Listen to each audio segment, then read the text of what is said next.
السلام الله عليكم اخواني واخواتي، حياكم الله.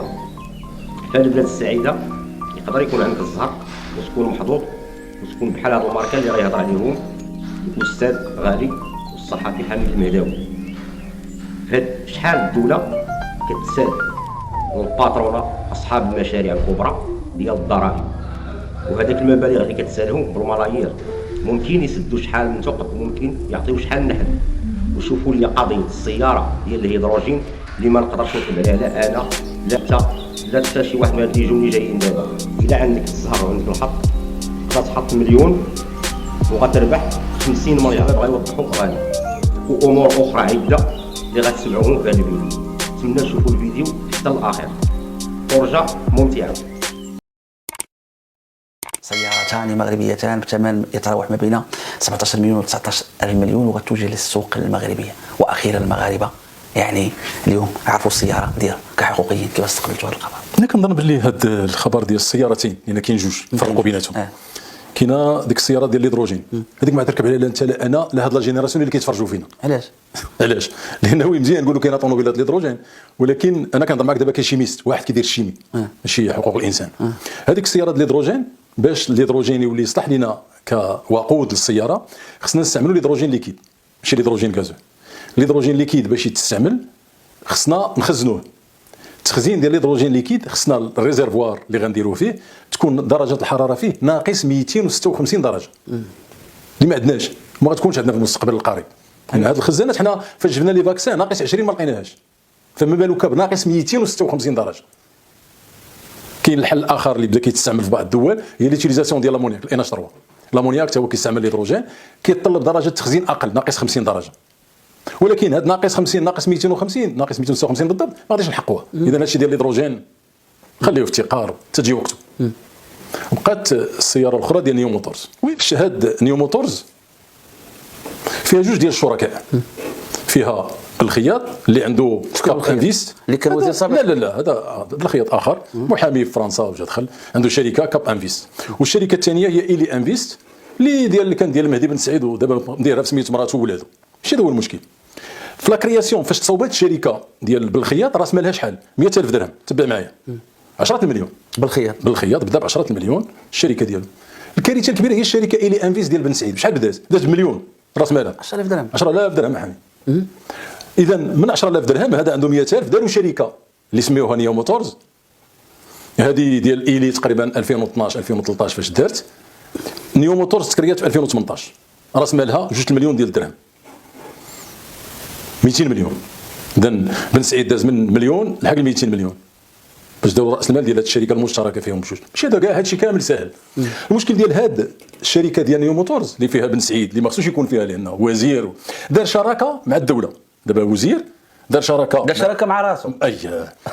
وفي هذه الشراكه شنو غيربحوا؟ في هذه الشراكه ديال نيو موتور شنو داروا؟ اول شيء الارض اللي خداو اللي داروا عليها لوزين بشحال كراوها؟ مليون للشهر. المليون هكا تعاود المليون شمن المترو الارض كامله المترو شحال فيها المساحه؟ تقريبا شي 2 هكتار كالك. مليون للشهر. باش قطرات مليون للشهر. ايوا مزيان الاستثمار الوطني نشجعوا الاستثمار غادي نشجعوا باقي التشجيع جاي. هاد الشركه دخلت في شراكه مع الدوله دون لو كادر ديال لي 3 بي بارتناريا بيبليك بريفي، والدوله وعدتهم باللي غادي تجمع لهم اترافير لي بونك اترافير الدعم ديال الدوله. هي الاول في الاول عطاوهم 156 مليون درهم، مليار و560 مليون ديال السنتيم. دابا شوف بدا بمليون لحق المليار و560 على 3 سنين. الدوله قالت لهم خلال 3 سنين غادي يلحق الدعم ديال الدوله ولا هذه الشراكه غادي تلحق 50 مليون ديال اليورو، يعني 50 مليار ديال السنتيم. كيفاش تبديتي بمليون لحقتي 50 مليار؟ دابا ولا شحال 50 مليار هي الدعم الكلي اللي غيتقدم لهم من اجل انتاج هذه السيارات اللي غتبقى دير ما بين 17 مليون و 19 مليون. انا وياك مخلصين فيها سواء بشكل مباشر او غير مباشر بالدعم ديال الحكومه 50 مليار السنتيم. كنتي فرحان؟ الشريع كي داير هذا عنده 2 مليون 200 مليون وهنا لحقنا 50 مليار. الا هاد الشركه دارت فايد شكون غيتحمل الخساره ما بين 50 مليار و 200 مليون؟ الجيران. شكون الجيران؟ الجزائر. الجزائر شكون؟ لا ما عرفوش شكون. لا ما عرف انا تحملها انت وانا لان حنا كنخلصوا الضرائب.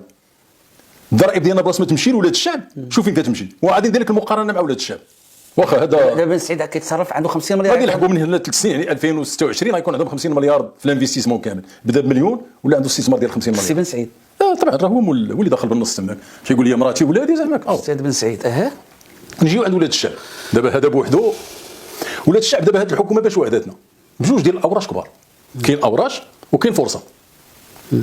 بالنسبه للبيدجي او التمويل المالي ديال اوراش، واخا باقيين دابا اوراش مفتوحه، قالوا غادي نلحقوا ل 250,000 بوست دو ترافاي ولا 250,000 واحد اللي غيستافد. هاد 250,000 كامله شحال خصات لهم الدوله؟ خصات لهم 225 مليار سنتيم. تصور 250,000 ديال المواطنين المغاربه خصنا لهم 225 مليار، وواحد عطينا 50 مليار. ولكن بن سعيد ياك عندهم مغربي ولا سي بن سعيد هذا هادشي اللي خصني نشوف انا في الطوموبيل. انا ما عندي مشكله كون جا وقال لك طوموبيله مغربيه راس مال مغربي، عندنا واحد 25 مليار غادي نحط والدوله غتعطيني 25 مليار باش نكونوا قد ما عندي مشكله. ديك الساعه نقول هذا قطاع حر جاي فلوسه كيستثمر. ولكن انت جايب مليون وتديني تقرضني في 50 مليار. زوينه تقرضني، شحال هذه ما سمعناها. اخر ما حطاه هو القانون ديال 83 21 اللي كتناقش في البرلمان اليوم، امكانيه ديال الماء والضوء يتفوتوا للقطاع الخاص. يعني ما كما تيقولوا ما قدوه ما يقولوا الفيل زادوا الفيله. يعني مشكل اخر غينضاف لبسطاء الشعب هو هذا الماء والضوء غيمشي للقطاع الخاص. كيفاش تلقيتوا هذا الخبر كحكومه؟ حنا كجمعيه تلقينا هذا الخبر، كان ضمن البلاغات اللي كل كان جور كتخرج الجمعيه خرجنا بلاغ اننا نحن ضد هذه الخصاصه، لان هنا غادي تتم خصاصه قطاع استراتيجي. فاش كنهضروا على الموضوع راه هو اليومي ديالنا. الخصاصه ديالو يعني الدوله غادي تفقد السياده ديالها الطاقيه. بمعنى اخر اشنو داروا قال لك الماء والضوء هذا غادي نديروا شركات جهويه، وكل شركه في كل جهه هي اللي غادي تكلف بالماء والضوء ديال ديك الجهه. اذا حتى لهنا فاش بدايه ديال المشروع قلنا مزيان. بعداك قبل ما يفوتوا دابا هذه الايامات الاخرى اللي سمعتي كاين هذا الشيء ديال الميزانيه الاضافيه اللي تزادت واحد 10 المليار ديال الدرهم. 10 المليار ديال الدرهم في 4 المليار ديال الدرهم غتمشي للصندوق الوطني للكهرباء والماء. يعني غادي يوجدوه باش يعطيوه 4 المليار ديالي وديالك غادي تمشي للصندوق، غادي توجد باش تمشي. واخا فاش مشينا للقانون على الاقل في المواد الاولى ديالو، لان دائما المواد المهمه كتلقاها هي الاولى، الشيء الاخر تيبقى ديتاي. في الماده الثانيه كيهضروا على انشاء 12 شركه جهويه، يعني كل جهه غتكون فيها شركه غادي تكون. في البند الثالث هنا هو الخطر، هذا هو المشكل الكبير، ان راس المال ديال هذه الشركات غيكون مفتوح على ان قيمه او لا الدوله غتكون عندها 10%، صافي دير 90% يمشي للقطاع الخاص. الوركو في الاول فاش كانوا كيناقشوا فاش كان تيخرجوا للنقاش الاول اللي خرج يقولوا الدوله عندها 51% والقطاع الخاص عنده 40%. فاذا بنا نفاجئ في القانون ماشي هادشي اللي كاين الدوله ولا الجماعات المحليه يلا عندها 10% و90% كامله للقطاع الخاص. حتى لدابا غتقول لي ماشي مشكله. المشكل اللي كاين شنو هي داروا ان هاد الشركات اللي غادي تبقى تسني هاد الشراكه مع الجماعه دايرين لها على انها غادي تكون المده محدده وقابله للتجديد، ولكن ما قالوش شحال هذه المده. ماشي قال لك 5 سنين قابله للتجديد، لا دايرين مده محدده وقابله للتجديد، يمكن يدير 33 عام ولا 90 عام وقابله للتجديد. فاش كنلحق البند الخطير بزاف هو البند الخامس. شنو فيه؟ تيقول لك يمكن ابرام هاد العقده ديال مع الشركات عن طريق التفاوض، عن طريق الاتفاق المباشر. والاخبار اللي خارجه ان اخنوش هو اللي وقف على هذا البند، قال لهم خصو يدار هو علاش؟ بمعنى ما تكونش منافسه، ماشي غادي تجي الدوله وتقول انا عندي تفويت الماء والكهرباء شكون القطاع الخاص اللي غيدخل؟ لا. كيفاش غتتم العمليه؟ غادي تم نجي عندك نقول لك مهداوي انت معايا قريب ليا اجي دخل هكا صافي. هذا هو الاتفاق المباشر. اذا حتى ديك الراسماليه والليبراليه ما كايناش هنا، لان الليبراليه تحتم على ان يكون ان ابيل دوفر. غادي ندير شركات اللي قادر في القطاع الخاص اللي عنده تجربه اللي عنده هذا يجي يحط الكايت شارج ديالو وغادي نعزلوا الافضل. ما كاينش هادشي. صافي دير نوع اخر ديال الريع، تفويت قطاع حيوي استراتيجي بطريقه ديال الريع. علاش زعما الحكومه لجات لهذه العمليه دابا؟ طبعا لان الحكومه ديال الراس مال كتقلب على الربح.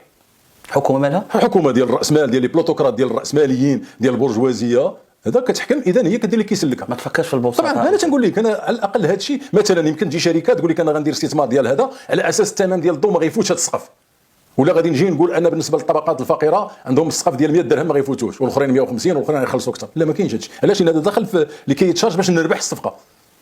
يعني مثلا انا كنقلب على بحال هذا النوع ديال المشاريع اللي كيدار في الدول اللي كتحترم راسها، كيدار ان ابيل دوفر ولكن افوكاسيون سوسيال، عنده بعد اجتماعي. انني انا غادي نستثمر قد غادي نربح القد ولكن غيستافدوا. لا هادشي ما كاينش. فاش دزنا الاتفاق المباشر صافي دير ان غادي تجي يمكن كاع غير واحد يدير 12 شركه وياخذ المغرب كامل، كاينش اللي كيمنعهم. ما كاينش المانع. ما كاينش مانع في القانون، لان كاين الاتفاق يقول لك انا بور ليكونومي ديشال باش ما نبقاش نشري البطوات شويه ديال الجهه ديال الرباط، باش نشري البطوات المغرب كامل غادي ناخذ عندك المارشي، وهكا يمكن نفوتوا هادشي كامل لشركه واحده، وغادي تولي الدوله في بلاصه وشركه الموظف في بلاصه التي توازي او تفوق الدوله المغربيه. ومع الاسف هذا القانون لا يناقش في الشارع، الناس ما عارفاش الواقع. كارثه. واخا عزيز غادي نختموا هذه الحلقه هذه بخصوص الحمايه الاجتماعيه، يعني اخر التطورات واش مواكبين شويه هادشي ديال الحمايه؟ طبعا هادشي ديال الحمايه الاجتماعيه طبعا متبعينه في جوج ديال المستويات. في المستوى الاول اللي كيهم لينا فاش كنهضروا على الحمايه الاجتماعيه يعني التدبير اللي كيهم لا سينيساس كيفاش كتخدم ولا كنابس وداك الشيء، وفي الاتجاه ديال المواطنين. في الاتجاه ديال لا سينيساس لقيت واحد الرقم تيخلع كتسال للباترونات المغرب. شحال كتسالهم؟ 67 مليار و52 مليون و140 الف ديال الدرهم. باترونا وي السينيسيس كتسال شحال عاود عزيز؟ 67 مليار و52 مليون 67 مليار و52 مليون و140 الف ديال الدرهم بلا ما ترد السنتيم اللي غدوه. كتسالها الباترونه؟ وي. وعلاش الدوله ما تاخذش فلوسها؟ ايوا سولوا مثلا. لا دابا ملايين مع الضوء والماء لا والطوموبيل. كيقولوا دابا صحاب هذوك كيقولوا صحاب اليوتيوب زعما ما كاين باس منوضا دابا هاد الايام. لا وهذه 67 مليار مالها؟ طبعا هذه فلوس الطبقه العامله. فلوس الطبقه العامله. هذاك الباترون اللي غادي تجي تقول لي خلص مثلا رئيس البرلمان اللي غيوقف على هذا الشيء هو كتسالوا لا سينيسيس. 67 مليار درهم. 67 مليار درهم. وزعما كيفاش ولا وشنو اللي كيحاول تاخذ فلوس هنا الدوله زعما؟ انا تنقول لك لان كاين لوبيات ديال الباترونات تيقول لي ما نخلصش. داكشي علاش حنا واحد الوقيته في المطلب ديالنا حنا كجمعيه في المذكره المطلبيه اللي قدمنا فاتح ماي هي تجريم عدم لا ديكلاراسيون عدم الاداء ديال لا سينيسيس.